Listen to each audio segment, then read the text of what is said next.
5강을 공부하도록 하겠습니다. 우리 5강 오늘 제목을 다 같이 읽어보도록 하겠습니다. 5강 제목 시작. 아픔과의 만남. 예, 우리 주제 말씀 오늘 창세기 45장 5절이네요. 성경책을 가지고 오신 분들은 성경책을 펼쳐서 같이 읽어주시고 부단히 또 못 들고 오신 분들은 같이 앞에 PPT 화면을 보고 읽도록 하겠습니다. 예, 우리 창세기 45장 일단 5절만 우리 대표적으로 읽어볼게요. 5절 시작. 당신들이 나를 이곳에 팔았다고 해서 근심하지 마소서, 한탄하지 마소서. 하나님이 생명을 구원하시려고 나를 당신들보다 먼저 보내셨나이다. 예, 요셉이 자신의 아픔을 극복했다는 증거가 바로 이 말씀입니다. 하나님의 섭리를 고백하는 그 아픔이 모두 다 하나님의 섭리 안에 있었다는 것을 보여주는 말씀입니다. 자, 우리 암송가제도 같이 한번 읽어볼까요? 로마서 8장 26절 한번 찾아보겠습니다. 로마서 8장 26절 말씀. 로마서 8장 26절 말씀 찾아봅시다. 다 찾으셨습니까? 네, 그럼 다 같이 읽어보겠습니다. 시작! 이와 같이 성령도 우리의 연약함을 도우시나니 우리는 마땅히 기도할 바를 알지 못하나 오직 성령이 말할 수 없는 탄식으로 우리를 위하여 친히 간구하시느니라. 아멘. 예, 이번 주도 이 암송구절 잘 학습하시기 바랍니다. 자, 우리 들어가기 한번 읽어보겠습니다. 시작! 다음은 호감을 가진 사람 앞에서 나타나는 심리학적 반응들입니다. 당신은 어떤 반응을 보이는지 체크해 봅시다. 예, 중복으로 체크 가능하다니까 여러분이 누군가에게 호감을 가질 때 어떠한 비언어적인 메시지를 가지는지 한번 표시해 보시겠습니까? 뭐 빨리 끝나니까 금방 해볼게요.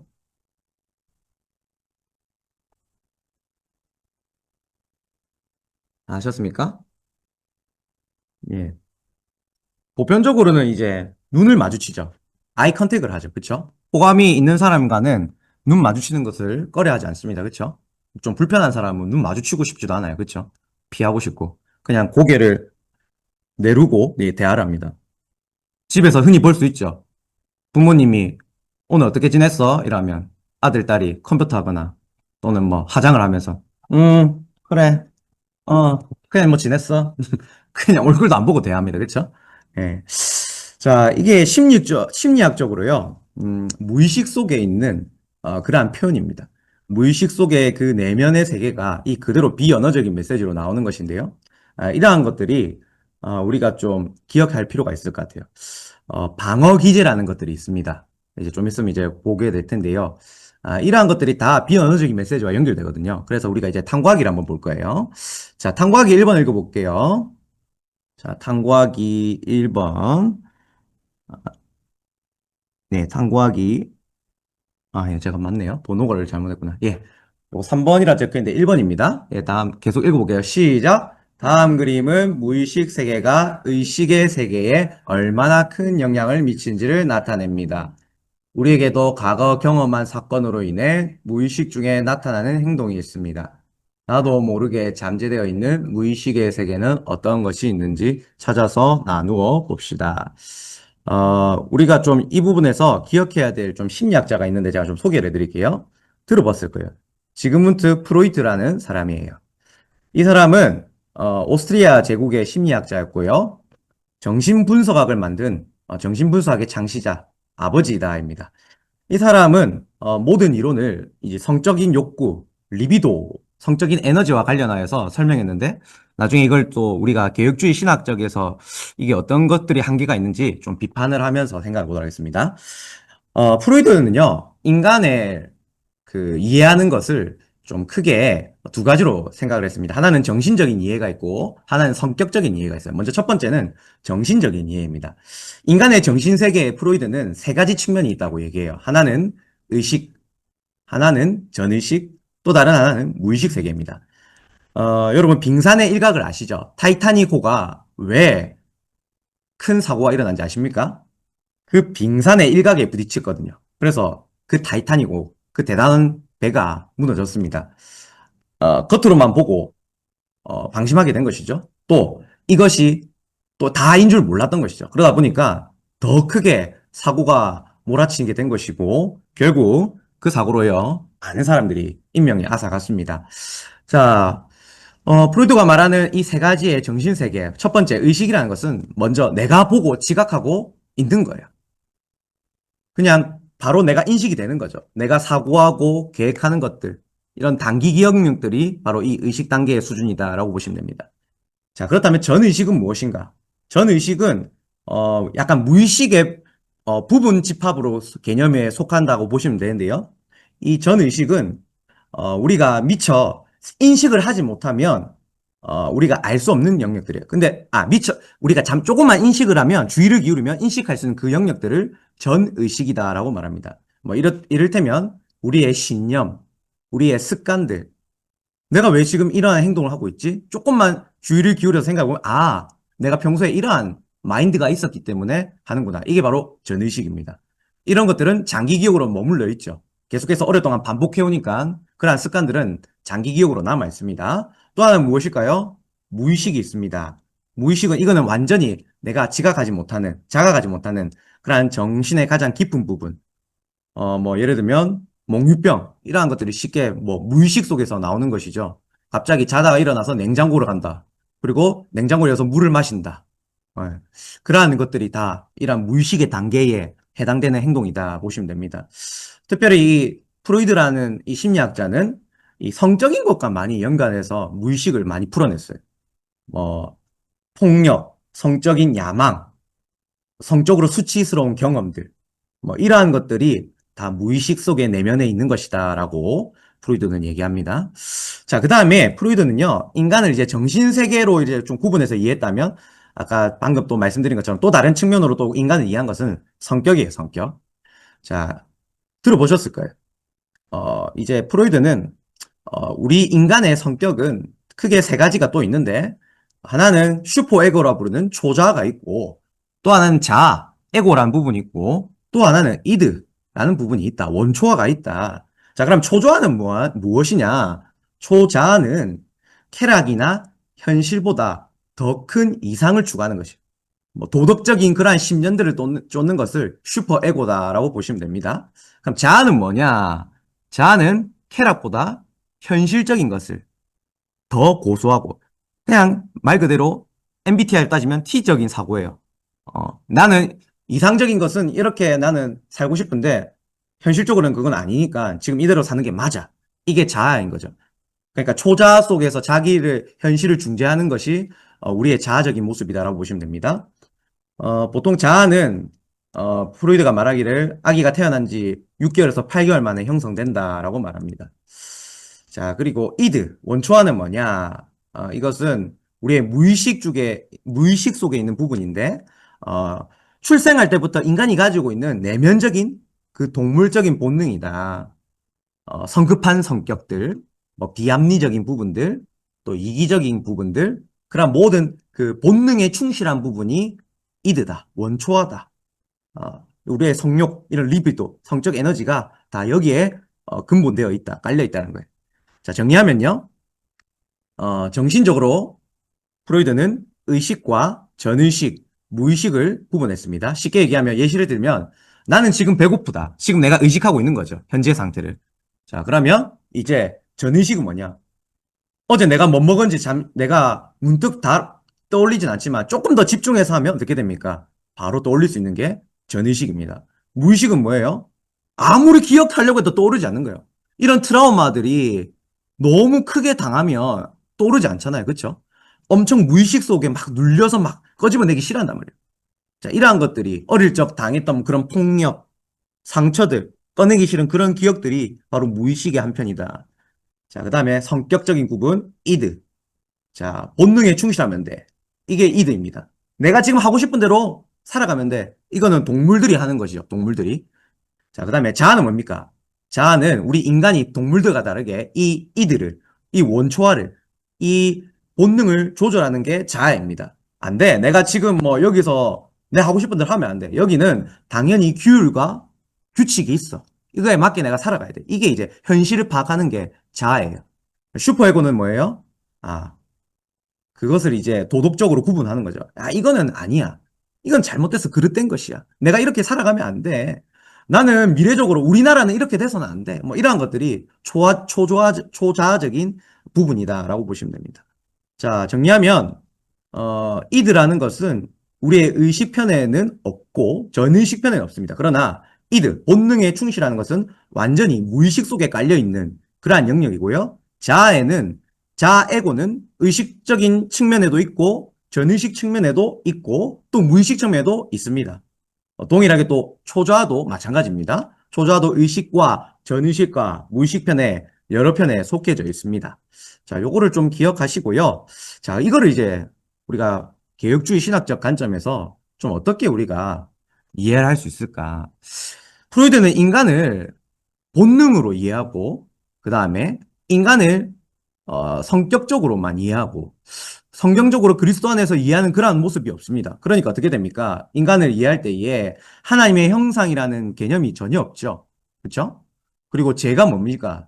자, 죄라는 것은 자기가 본능에 충실하지 못하여서 그 본능에 해결하려고 억지로 하는 것들이 프로이드는 죄다라고 본 거예요. 근데 성경이 말한 죄는 무엇입니까? 하나님 뜻과 반대로 살아가는 게 죄라는 것이죠. 이러한 것들이 프로이드가 성경이 완전히 좀 반대된다는 거죠. 자, 구원이 무엇입니까? 프로이드는 나의 이 초자아가, 슈퍼에고가 실현되는 것이다. 나의 이 도덕적인 그 이상적인 방향이, 그 로망이 실현되는 것이 구원이다. 프로이드는 그렇게 얘기했죠. 근데 우리의 구원은 오직 누구입니까? 예수 그리스도 안에서의 우리가 살아가는 영원한 생명이죠. 자, 이런 것들이 다르고죠.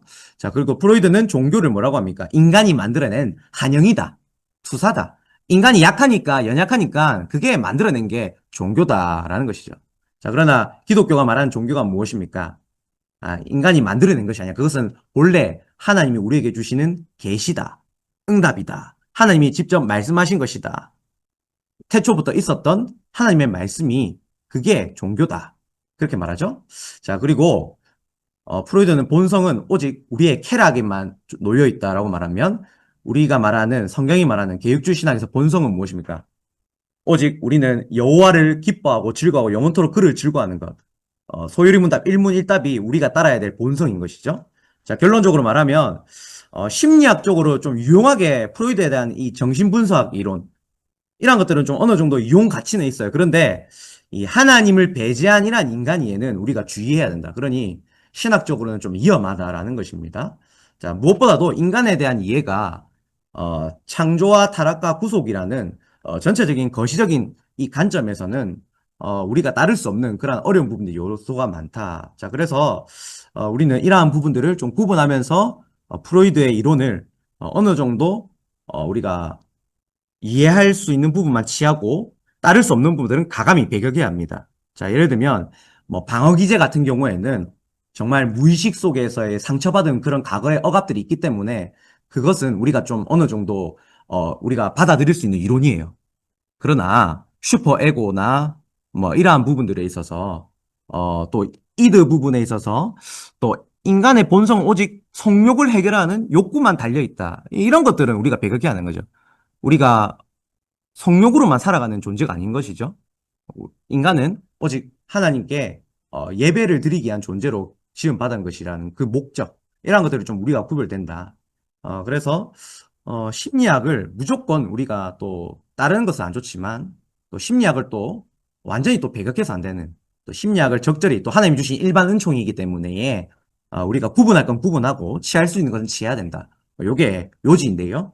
자세한 내용은 제가 오늘 나눠드린 유인물을 보시면 되고 그걸 좀 읽으면서 배운 것들을 좀 상기하시고 이해하시면 되겠습니다. 자, 이제 오늘 또 내용을 다시 계속해서 보도록 하겠습니다. 자, 우리 탐구하기 2번 계속 읽어볼게요. 시작. 요셉은 어린 시절과 많은 상처와 결핍을 겪었습니다. 그의 상처와 아픔은 무엇이었나요? 요셉의 상처를 우리가 성경을 보면 크게 세 가지로 정리할 수 있을 것 같아요. 자, 첫 번째는 창세기 37장 28절을 보면 요셉이 어떤 아픔을 겪었느냐? 바로 형들에게 버림받은 그 아픔이 있습니다. 너무나도 가슴 아프죠. 사랑하는 가족에게, 자기 피부치에게 벌을 받는 것. 얼마나 가슴 아픈 일입니까? 어디 이뿐만 요셉에게 아픔이 있었습니까? 아니죠. 또 창세기 39장 20절을 보면 요셉은 억울한 어떠한 일을 당했습니까? 모함을 당했습니다. 누명을 당했습니다. 어, 성추행을 했다라는 아주 억울한 그러한 모함을 당합니다. 자, 일어나여 요셉의 아픔은 더욱더 짙어집니다. 자, 그러나 요셉의 아픔은 이뿐만이 아닙니다. 여기서 그치지 않습니다. 요셉의 아픔은 또 다른, 또 아픔을 또 계속해서 키워왔습니다. 어떤 아픔입니까? 바로 그에게 마지막 찰나 같은 희망, 이 감옥에서 빠져나갈 수 있을 것 같은 인간적인 그 희망이 있었는데 그 희망이 좌절된 것이죠. 어떤 희망입니까? 바로 술 맡은 간원장이 배신한 것이죠. 그를 기억해주지 못한 것이죠. 창세기 40장 23절에서 분명히 내가 이 꿈 해몽을 해줬을 때에 너가 복귀가 되면 파라오에게, 바로에게 나의 사정을 좀 얘기해달라. 요셉이 마지막 걸었던 희망이었습니다. 그런데 어떻게 됩니까? 2년 동안 깜깜무소식입니다.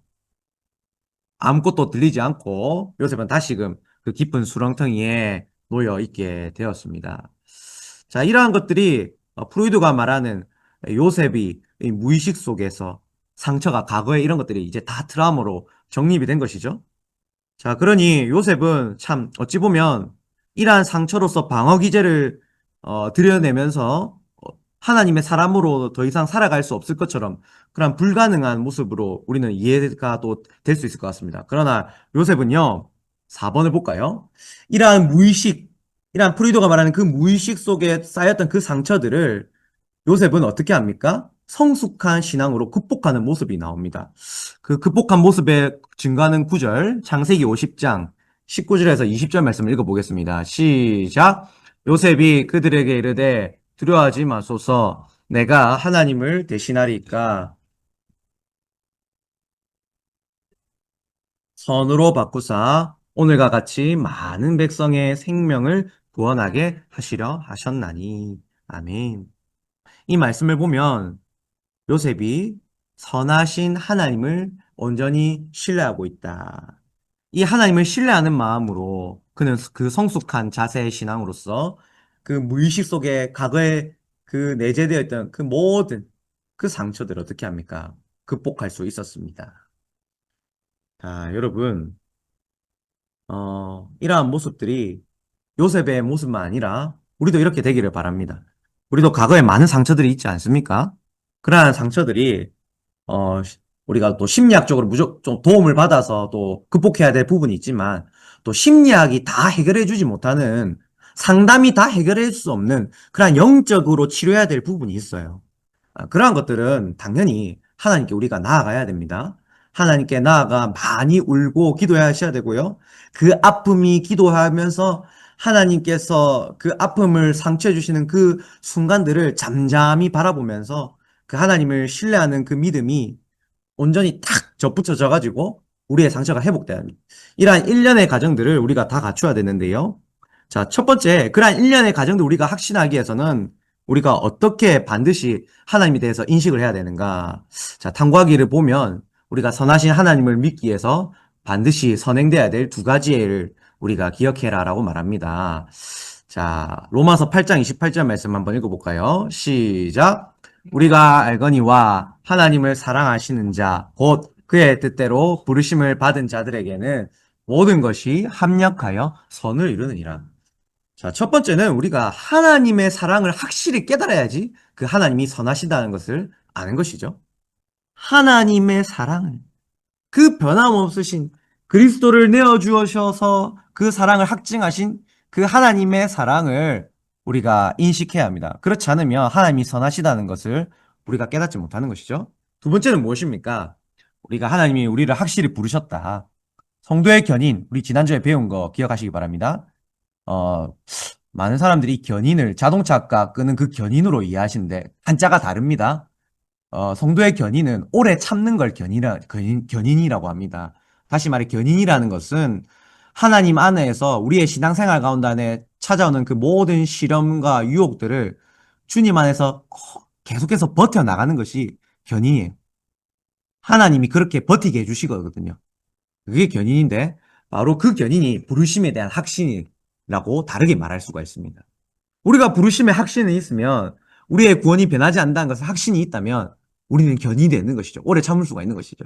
결코 흔들리지 않고 끝까지 참을 수 있다. 성화의 과정을 끝까지 죄와의 싸움을 그 모든 시험의 유혹거리에 실족하지 않고 승리할 수 있다라는 것입니다. 반드시 저와 여러분이 이러한 우리가 선하신 하나님을 확신할 수 있는 두 가지의 증거들, 하나님의 사랑을 말씀을 통해 기도함으로 더욱더 신앙생활 때마다 하나님의 사랑을 깊이 깨달을 수 있게 해달라고 기도하시길 바랍니다. 바울이 에베소서에 보면 이렇게 말하거든요. 그 그리스도의 사랑의 넓이와 길이와 높이를 측량할 수 없는 그 넓이와 길이와 높이를 우리가 계속해서 깨달아야 된다. 그래야만이 우리가 하나님의 사랑에서 결코 흔들림 없이 안에 살아갈 수 있다라고 말합니다. 여러분, 하나님이 우리를 얼마나 너무나 사랑하십니까? 그 넓이, 그 높이, 그 깊이 측량할 수 없거든요. 하늘을 두루마리 삼아도 다 기록할 수 없거든요. 그 찬송가의 고백처럼 그 하나님의 사랑을 계속해서 그 무궁한 무지한 사랑에 우리가 젖어 있기를 바랍니다. 그러면요, 저절로 자연스럽게 우리의 부르심에 대한 확신을 가질 수밖에 없습니다. 자, 우리 다음 탐구하기를 한번 읽어볼까요? 6번입니다. 다 같이 읽어보겠습니다. 시작! 인간은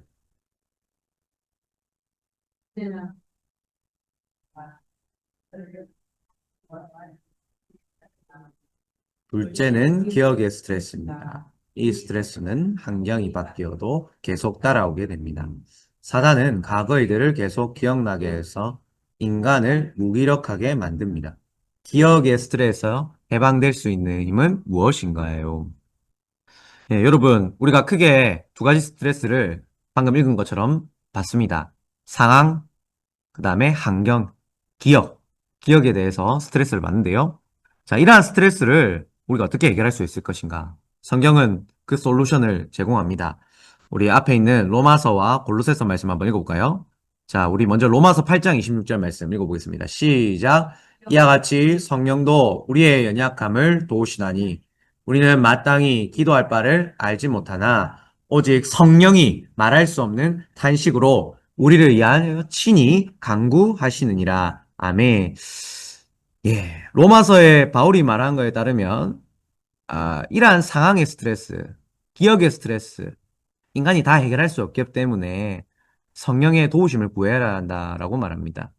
또 그것을 또 이중적으로 강조한 말씀이 골로새서 말씀인데 우리 골로새서도 마저 읽어볼게요. 시작. 이를 위하여 나도 내 속에서 능력으로 역사하시는 이의 역사를 따라 힘을 다하여 수고하느니라. 아멘. 그렇습니다. 여러분, 다들 경험하셨겠지만 스트레스를 계속해서 내 힘으로 풀린다고 해서 그게 100%다 안 된다는 거 아실 거예요. 자, 그렇기 때문에 우리는 어떻게 해야 됩니까? 우리가 다 못 푸는 스트레스는 예수 그리스도께 맡겨야 합니다. 특별히 예수 그리스도께서 우리에게 주신 그 능력의 근원, 성령님을 통하여 우리의 스트레스를 다 자유해야 합니다. 해방해야 합니다. 우리가 말할 수 없는 탄식으로 우리가 주님 앞에서 나아갈 때에 주님께서도 그 성령을 통하여 그 말할 수 없는 탄식으로 우리를 계속해서 그 연약함을 돌보시고 기도하신다고 말씀하셨습니다. 저와 여러분이 그래서 다급할 때에 물론 뭐 상담을 받고 내가 가까운 사람에게 도움을 받고 조언을 듣고 이런 것도 다 좋은데요. 가장 먼저 그래도 우리가 잊지 말아야 할 것은 우리가 성령의 도우심을 먼저 구해야 된다는 것. 신앙적인 우리의 해결이 되지 않는다면 그 어떤 인간적인 해결들이 다 만족할 수 없다는 거 분명히 기억하시고 늘 항상 다이처럼 사소한 것조차도 그 모든 스트레스조차도 주님 앞에 다 아뢰어서 그 우리의 모든 스트레스에서 자유하시기를 주님으로 축복합니다.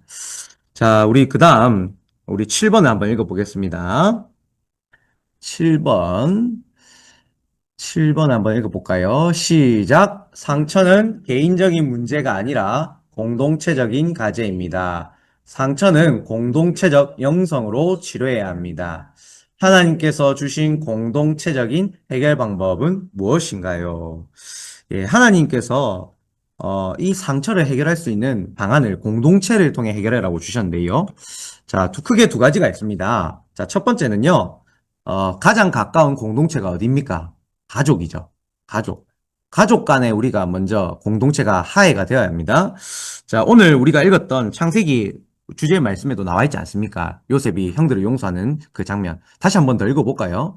앞에 우리 한번 말씀을 다시 읽어보겠습니다. 시작. 요셉이 형들에게 이르되 내게로 가까이 오소서. 그들이 가까이 가니 이르되 나는 당신들의 아우 요셉이니 당신들이 애굽에서 판자라. 당신들이 나를 이곳에 팔았다고 해서 근심하지 마소서. 한탄하지 마소서. 하나님이 생명을 구원하시려고 나를 당신들보다 먼저 보내셨나이다. 아멘.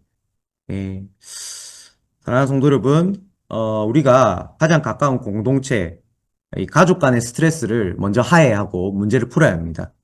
이 안에서 새는 바가지가 바깥에서 샌다라고 말씀했습니다. 예, 수신제가 치국평천하.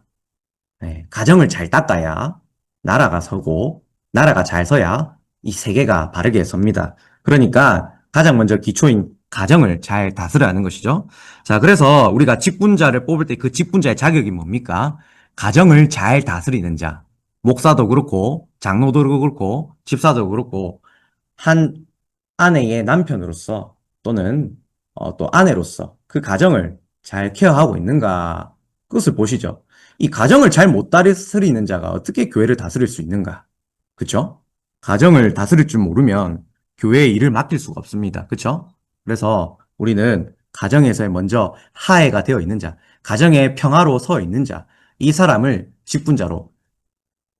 직분자의 가장 큰 시금석이다 여기고 우리는 믿음의 선배들이 이 구절에 따라서 어, 웨스트민스터 신앙고백서에 그렇게 작성을 했습니다.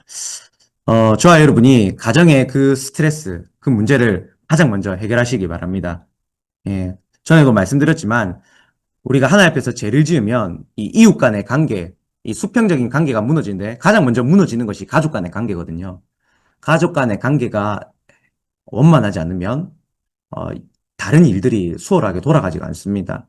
계속해서 가족의 그 스트레스가 생각이 나거든요. 일을 하면서도 아내와 다퉜던, 남편과 다퉜던, 또 자식과 다퉜던 그 스트레스들이 계속해서 나를 놓아주지 못합니다. 그러니까 어떻게 됩니까? 일이 자꾸 꼬여요. 더 악순환이 되는 것이요. 다 경험해 보셔서 아실 겁니다. 제가 더 이상 두말하지 않겠습니다. 그러니 가족 간에 먼저 화해를 위하여서 성령님이 가장 먼저 해결해라 하신 그 가족을 돌아보시기 바랍니다. 앞서 말한 것처럼 성령님의 도우심을 먼저 구하여서 기도함으로 또 가족 간의 상담도 다 같이 받아보시고 가족 간의 해결을 이룰 수 있도록 우선시하기 바랍니다. 자, 두 번째, 또 하나님이 우리에게 주신 가장 가까운 공동체, 가장 가까운 이웃이 뭘까요? 교회죠. 교회라는 공동체를 위하여서도 우리가 같이 기도하고 돌아볼 수 있어야 합니다. 그 교회의 아픔도 우리가 돌아봐야 하는 것이죠. 공동체를 위해 우리가 기도할 수 있어야 합니다. 신앙생활이라는 것은 결코 나 혼자만의 길이 아닙니다. 신앙생활은 이 교회라는 것은 나 혼자 교회로 부름받은 것이 아니라는 것 잘 아실 거예요. 교회는 우리가 공동체적으로 부름받았습니다. 그래서 교회 한몸, 이 의식을 잘 기억해야 합니다. 지난주에도 우리가 예수 그리스도께서 우리와 한 몸으로 동일시 여겼다. 그분이 우리를 공감하시는 분이다. 바울이 회심하기 전에 사울로서 다메섹에 가는 길에 그리스도인들을 핍박하는 것에 대해서 주님이 물으실 때에 왜 그리스도인들을 핍박하느냐 묻지 않으시고 뭐라고 말씀하셨다 했죠? 왜 나를 핍박하느냐? 주님이 그 그리스도인들을 핍박하는 것, 교회의 아픔을 같이 동일시 여겼다. 우리의 고통 가운데 한복판에 계신다라고 말씀드렸죠? 비단 이것은 주님의 말씀뿐만 아니라 우리의 말씀으로도 여겨야 합니다. 어, 교회의 아픔은 곧 나의 아픔이다. 어, 사촌이 논을 사면, 밭을 사면 그 배 아파하는 것이 아니라 함께 기뻐할 줄 알아야 되고 그 사촌이 이웃이 아파하면 함께 그 아픔을 아파할 줄 아는 것. 기쁨을 갑치함으로 배가 되고 그 아픔을 함께함으로 반으로 줄이는 그러한 모습이 우리 교회 공동체에 있어야 된다. 야고보서에 또 이렇게 말하지 않습니까? 우리 다 같이 한번 읽어볼까요? 시작. 너희 중에 병든 자가 있느냐? 그는 교회 장로들을 청할 것이요. 그들은 주의 이름으로 기름을 바르며 그를 위하여 기도할지니라. 믿음의 기도는 병든 자를 구원하리니 주께서 그를 일으키시니라. 혹시 죄를 범하였을지라도 사하심을 받으리라. 그러므로 너희 죄를 서로 고백하며 병이 낫기를 위하여 서로 기도하라. 의인의 강구는 역사하는 힘이 근육이니라. 아멘. 예. 야고보 사도도 분명히 말합니다. 교회는 공동체로 부름받았다. 개인의 부름받은 것이 아니라 공동체로 부름받았다. 그러니 개인의 아픔으로 끝날 것이 아니라 그 아픔이 공동체의 아픔으로 여겨야 한다. 함께 기도해야 된다. 그래야지 하나님이 그 기도를 기쁘게 받으시고 역사하신다라는 것입니다. 사랑하는 성도 여러분, 우리가 함께 공동체로 나아가기를 소망합니다. 믿음 생활을 혹시나 나 혼자만 잘하면 된다라고 착각하셨던 분들은 이 시간을 통해서 다시금 돌아보고 내 주변에 혹시나 믿음이 좀 뒤처져 있는 그러한 연약한 이웃들이 있다면 같이 또 이렇게 세우고 같이 나가기를 바라는데요.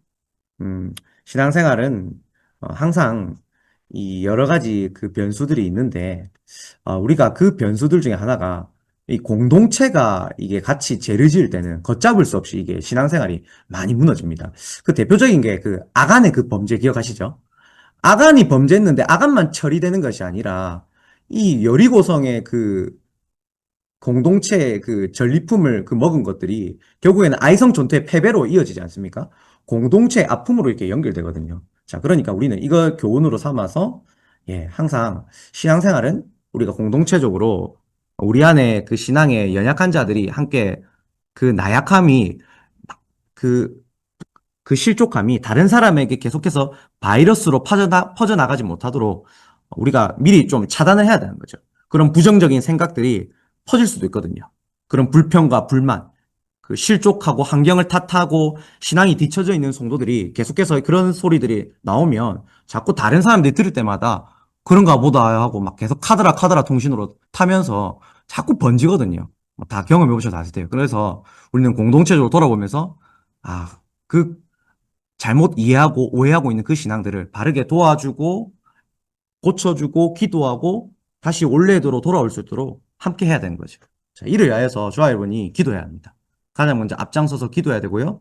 이 기도함으로 말미암아 주의 몸된 교회를 돌볼 수 있는 저와 여러분이 되기를 축복합니다. 네, 우리 마지막 돌아보기 이제 복습하도록 하겠습니다. 시작. 과거의 아픔과 하야해야 합니다. 비록 과거로 돌아갈 수 없지만 지금 그들을 용서할 때에 과거의 아픔은 더 이상 우리의 발목을 잡지 않습니다. 선하신 하나님이 우리의 삶을 신실하게 이끌어갈 것을 볼 수 있습니다. 예, 프로이드가 말하는 그 무의식 속의 과거의 상처들, 분명히 어느 정도 프로이드의 이론이 일리는 있는 것 같아요. 무의식의 상처가 치료되지 않으면 계속해서 현재, 미래로 진행될 수 없는 큰 장벽이 생깁니다. 그래서 과거의 상처를 우리는 반드시 해결해야 합니다. 어떻게 해결해야 됩니까? 오늘 배운 것처럼 첫 번째는 하나님의 사랑을 확신해야 되고, 두 번째는 그 부르심에 대해 확신을 해야 합니다. 무엇보다도 우리가 다 해결할 수 없는 그 모든 기억의 스트레스, 상황의 스트레스, 이것들을 성령의 도우심으로 말미암아 해결받아야 합니다. 자, 여러분, 주중에 이제 생활 과제를 줄 텐데요. 첫 번째는 여러분 용서하는 기도문을 작성하길 바랍니다. 내게 상처를 주었던 사람을 향하여 용서하는 기도문을 작성하시고요. 이 시간에는 다 안 될 것 같아서요. 집에 가서 그래서 주중에 내게 상처를 주었던 사람들, 내가 상처받았던 그 사람들을 우리가 지난번에 또 용서의 과제를 했는데 이번에는 용서 기도문을 좀 작성해 볼게요. 좀 더 구체적으로 용서를 하고 또 반대로 이제는 내가 상처를 줬던 사람을 위해서 내가 어떻게 용서를 구해야 될지를 또 그것에 대해서도 기도하시고 또 용서를 구하는 그런 한 주간으로 주중 과제를 삼아 보도록 하겠습니다. 예, 오늘 우리 어 이제 수업을 마무리하고 이제 찬양하고 기도하고 마치도록 하겠습니다.